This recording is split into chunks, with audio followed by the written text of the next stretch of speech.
నేను మా ఆవిడ బస్ టికెట్ దర్శనం బుక్ చేసుకోవాలంటే ఎక్కడికి వెళ్ళకుండా సింపుల్గా ఏం చేస్తాను తెలుసా అండి? ఏం చేస్తారు?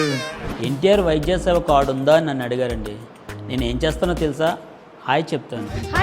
ప్రపంచంలో ఎక్కడా లేని విధంగా ఆంధ్రప్రదేశ్ ప్రభుత్వం మనమిత్ర వాట్సాప్ గవర్నెన్స్ విధానాన్ని తీసుకొచ్చింది. మీరు ఏ పనిలో ఉన్నా, మీకు ప్రభుత్వంలో ఏ సేవ కావాలన్నా వాట్సాప్ లో 9552300009 నెంబర్ కి హాయ్ అని పెట్టండి. కావాల్సిన ఆప్షన్ ని సెలెక్ట్ చేసుకోండి. ఇక హాయిగా మీ పనులు చేసుకోండి. ప్రజల చేతిలోనే ప్రభుత్వం, ప్రజల చేతిలోనే పాలన. ఇది ప్రజా ప్రభుత్వం. రైట్. ఈ మధ్య కాలంలోని సోషల్ మీడియాలో మనం చూసుకుంటే ప్రతి చిన్న ఇష్యూను కూడా చాలా భూతద్దంలో పెట్టి చూస్తున్నట్టు అయిపోతుంది. అయితే ముఖ్యంగా ఇది చెప్పడానికి గల రీజన్ ఏంటంటే నిన్నటి నుంచి కూడా సుడిగాలి సుధీర్ చేసిన వ్యాఖ్యలు ఎంత దుమారం రేగుతున్నాయో మనం అందరం చూస్తున్నాం. దీనిపైన అటు హిందూ సంఘాలు కూడా ఆవేదన వ్యక్తం చేస్తున్నారు. అలాగే వాళ్ళ యొక్క మనోభావాలు కూడా దెబ్బతిన్నాయి అంటున్నారు. అసలు నిజంగానే దీన్ని అంత తీసుకోవాల్సిన ఇష్యూవేనా? నిజంగా సుడిగాలి సుధీర్ అనకూడని మాటలు అన్నారా?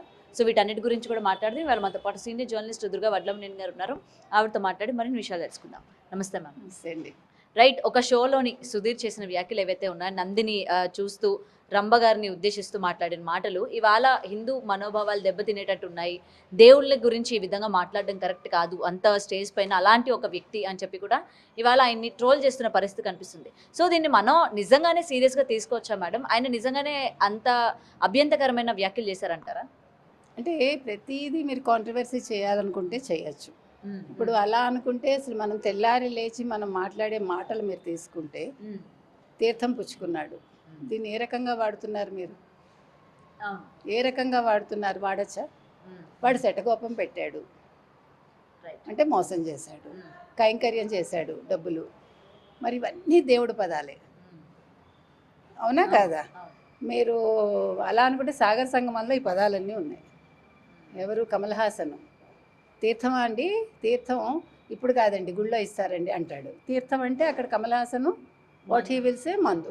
మరి అలా మనం తప్పు తీసుకోవటం మొదలు పెడితే you have to restrict in the beginning it self. మనం మాట్లాడే ప్రతి మాటలో అసలు యాక్చువల్గా దీని మీద ఒక వ్యాసం రాయాలి. తప్పకుండా రాస్తాను నేను. ఎందుకంటే మనం ఏది తప్పులు మాట్లాడుతున్నాము, దేన్ని మనం అంటే వేరే సందర్భాలకి వాడుతున్నాం, ఇవన్నీ కూడా తీసుకున్నప్పుడు ఇప్పుడు అతను నందిని ఇట్లా చూసి, మామూలుగా మనం శివుడిని చూస్తాము నందీశ్వరుడి దగ్గర కొమ్ముల మీద ఇలా ఫింగర్స్ పెట్టి వేళ్ళు పెట్టి మనం మధ్యలోంచి దేవుడిని చూస్తాం. అతను ఫన్నీగా చేశాడు అంటే నేను అనేది, మీరు భూతద్దంతో చూడడం మొదలు పెడితే తెల్లారు లేచి మనం మాట్లాడుకోలేము, మనం పనులు చేయలేము. కాబట్టి ప్రతిదీ అలా చూడకండి. ఇప్పుడు అతను ఏదైనా వల్గర్గా మాట్లాడాడు, లేదు కాళ్ళతో తన్నాడు, లేకపోతే ఇంకేదో చేశాడు, అలాంటప్పుడు మీరు దాన్ని ఖండించండి. ఖండించాల్సిన దగ్గర ఖండించండి, అంతే తప్ప ప్రతిదాన్ని మీరు ఖండించడం మొదలు పెడితే దానికి అంతు పొంతు ఉండదు నన్ను అడిగితే. అది నేను చెప్పేది. కాబట్టి మనం హిందువులం కాబట్టి వాళ్ళు ఏదో వేరే మతాల వాళ్ళు ప్రతిదాన్ని వాళ్ళు రెస్ట్రిక్ట్ చేస్తారు కాబట్టి మనం చేద్దాము, అది కుదరదండి. ఎందుకంటే మనం హిందూ సమాజం ఇది. హిందూ సమాజంలో రకరకాల దేవుళ్ళు ఉన్నారు, రకరకాల మనస్తత్వాలు ఉంటాయి, రకరకాలుగా మాట్లాడతారు, చేస్తారు. అలా అనుకుంటే తప్పు అనేది తీసుకుంటే దేవుళ్ళకి మరి మద్యం ఇచ్చేవాళ్ళు ఉన్నారు, మాంసాన్ని ప్రసాదంగా ఇచ్చేవాళ్ళు ఉన్నారు. మనం తప్పు తీసుకుంటామా? ఇప్పుడు మనం చెయ్యమని చెప్పి ఎదురువాడు చేస్తున్నాడని మనం కాదు అంటానికి ఉండదు కదా. సో తప్పు ఒప్పులు నిర్ణయించడం అనేది మన వల్ల కాదు. తప్పు ఒప్పు అనేది అది మారుతుంది, మనిషిని బట్టి మారుతుంది, కాలాన్ని బట్టి మారుతుంది. Both good and bad or relative merits అంటారు. కాబట్టి ఖచ్చితంగా సుధీర్ని వాళ్ళు ట్రోల్ చేయక్కర్లేదండి. ఒకసారి అతను ఒక సారీ చెప్పేస్తే అయిపోతుంది. ఎందుకంటే ప్రతిదీ కూడా పెద్దది చేసి అనవసరంగా సోషల్ మీడియాలో దానికి ఇంపార్టెన్స్ ఇచ్చి మనం తగ్గించుకోవద్దు, మన దేవుళ్ళని మనం తగ్గించొద్దని నేను చెప్తాను. అండ్ మేడం, ఈ మధ్యకాలంలో మీరు అన్నట్టు ప్రతిదీ తీసుకొస్తున్నారు, ఇటు ఏదో ఒక మతానికి ముడిపెట్టి మా మనోభావాలు దెబ్బతిన్నాయి అన్నట్టు మాట్లాడుతూ ఉన్నారు. ఇది కరెక్ట్ అంటారా? అసలు ఫస్ట్ మనోభావాలు అంటే ఏంటో నాకు తెలియదు, మనందరం వాడేస్తాం ఆ పదం. అసలు మన మనోభావం అంటే ఏంటి?